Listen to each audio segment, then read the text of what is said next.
الحمد لله رب العالمين الرحمن الرحيم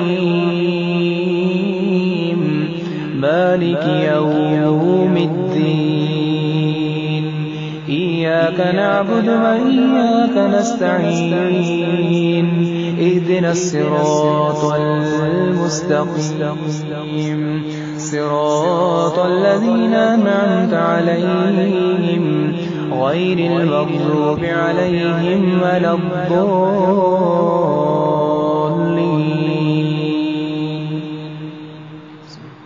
سبحان الذي أسرى بعبده ليلا من المسجد الحرام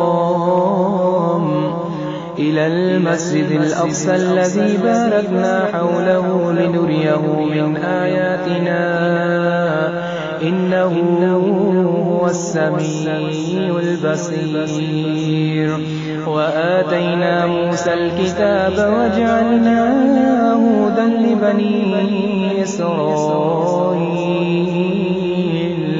ألا تتخذوا من دوني وكيلا ذرية من حملنا مع نوح إنه كان عبدا شكورا.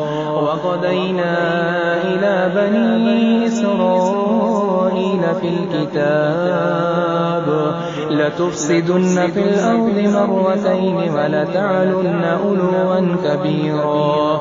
فإذا جاء بعد أولاهما بعثنا عليكم